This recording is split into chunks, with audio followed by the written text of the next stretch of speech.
अस्सलामुअलैकुम। आज हम नया चैप्टर शुरू करेंगे यूनिट 15 इनहेरिटेंस। हम देखते हैं कि जो कुछ बच्चे ऐसे होते हैं कि वो पेरेंट्स में जो कैरेक्टर्स होते हैं वो ऑफस्प्रिंग में भी होते हैं, और बाज़ दफ़ा ऐसा भी हुआ है कि पेरेंट्स में जो कैरेक्टर होते हैं वो ऑफस्प्रिंग में नहीं होते। तो ये जो कैरेक्टर ट्रांसफ़र होते हैं पेरेंट्स से ऑफस्प्रिंग तक, तो उसको हम इनहेरिटेंस या हेरिडिटी कहते हैं। और सबसे पहले है जेनेटिक्स। जेनेटिक्स कैसे कहते हैं? Genetics the branch of biology which deal with the inheritance factors controlling them।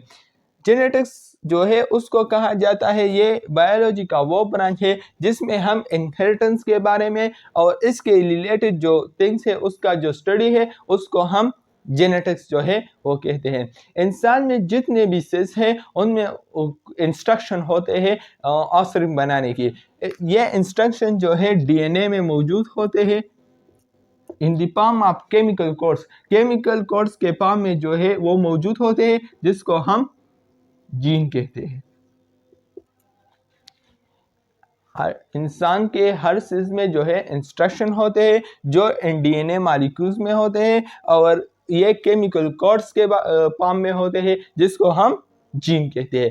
इसके बाद है chromosomes. Chromosomes chromo mean colour, soma mean body. Chromo mean colour, soma mean body. Chromosome को वेल्डर ने इजाद किया था 1876 में।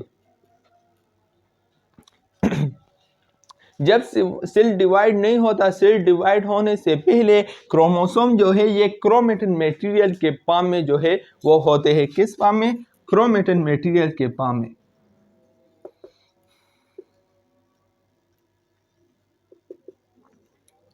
क्रोमेटिन मटेरियल के फॉर्म में जो है वो क्रोमोसोम जो है होते हैं। क्रोमोसोम का इसी तरह स्ट्रक्चर है, इसमें दो सेम हॉल्स होते हैं। इस एक हॉल्स को हम क्रोमेटिड कहते हैं। क्रोमेटिड, सिस्टर क्रोमेटिड जो है, एक पार्ट को सिस्टर क्रोमेटिड और इसको टोटली जो है वो क्रोमेटिड कहते हैं। ये कैसे बनता है अभी इसके बारे में बताते हैं। ये जो है सेल डिवाइडिंग से पहले ये क्रोमेटिन मटेरियल के फॉर्म में जो है मौजूद होते हैं। जो प्रोकैरियोटिक ऑर्गेनिजम्स है इसमें क्रोमोसोम सिर्फ डीएनए से बनती है, जबकि जो यूकैरियोटिक ऑर्गेनिज्म है जिसमें न्यूक्लियस होता है उसमें क्रोमोसोम डीएनए और इसके साथ साथ हिस्टोन प्रोटीन से जो है वो बनती है।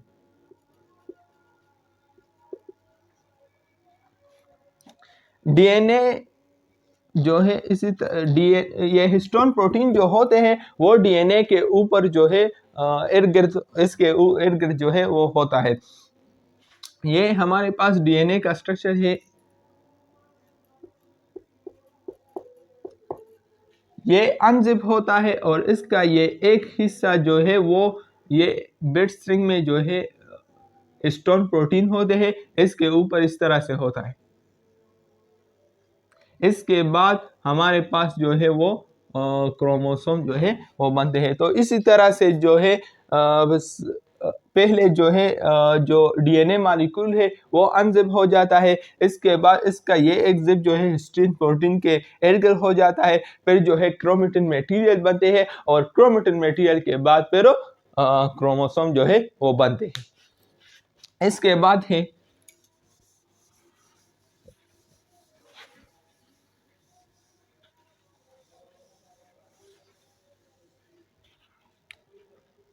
Gene and allele. जीन तो इसने हम इससे पहले पढ़ा कि सेल में जो इंस्ट्रक्शन होते हैं वो केमिकल कोड्स के फॉर्म में होते हैं जिसे हम जीन्स कहते हैं। और जीन कहाँ पर होते हैं? ये क्रोमोसोम्स में होते हैं। बिफोर डिवाइडिंग होने से पहले क्रोमोसोम जो है वो पेयर्स में डिवाइड होता है, 2 पेयर्स में डिवाइड होता है। तो क्रोमोसोम जब पेयर्स में डिवाइड होता है तो जीन जो है वो ऑलरेडी दो पेयर्स में तब्दील हो जाता है, तो दो क्रोमोसोम जो है वो बने। तो इसी तरह इसमें जो जीन का जो तकसीम है वो भी जो है वो बराबर होगा। लेकिन जब इसका जो जीन है वो इस जीन के बराबर है, लेकिन इसकी अपनी कैरेक्टरिस्टिक्स है और इसकी अपनी कैरेक्टरिस्टिक है, इन दोनों डिफरेंट कैरेक्टरिस्टिक्स को हम अल्लीली कहते हैं। और जब ये सेम होते हैं तो उसको हम होमोजाइगस, और जब ये मुख्तलिफ होते हैं तो उसको हम हेट्रोजाइगस जो है वो कहते हैं। फिर इसके बाद है डोमिनेंस एंड रिसेसिव। क्रोमोसोम्स पर जहां पर जीन होते हैं उस पार्ट को हम लोकस कहते हैं। क्या कहते हैं? लोकस। डोमिनेंस एंड रिसेसिव किसे कहते हैं? डोमिनेंस, ये जो दो कैरेक्टरिस्टिक्स है इसमें ऑफस्प्रिंग में या ये आएगा कैरेक्टरिस्टिक्स आएगा या ये कैरेक्टरिस्टिक्स आएगा। तो जो कैरेक्टरिस्टिक्स ऑफस्प्रिंग में आया तो उसको हम डोमिनेंस कहते हैं, और जो जाहिर नहीं हुआ उसको हम रिसेसिव जो है वो कहते हैं। और जीन में जो कैरेक्टरिस्टिक्स अल्लील्स होते हैं उसके टोटल कॉम्बिनेशन को हम फिनोटाइप कहते हैं। सही। इसके बाद है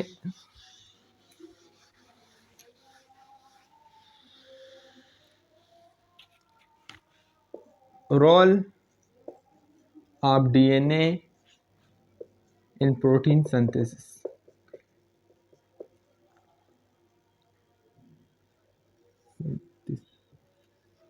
ये जो इंस्ट्रक्शन होते हैं इसमें केमिकल कोड जीन के पाम में, इससे फिर प्रोटीन बनते हैं, और प्रोटीन जो है वो ऑफस्प्रिंग का कैरेक्टरिस्टिक्स बताती है। इसमें ऑफस्प्रिंग का जो कैरेक्टरिस्टिक्स है वो जो है इसमें होता है। तो प्रोटीन सिंथेसिस में डीएनए कैसे हम किरदार अदा करती है, अभी हम ये बताएंगे। ये दो स्टेप्स में होता है। पहला स्टेप है ट्रांसक्रिप्शन। ट्रांसक्रिप्शन किसे कहते हैं? ये जो है डीएनए का स्ट्रक्चर है, इसी तरह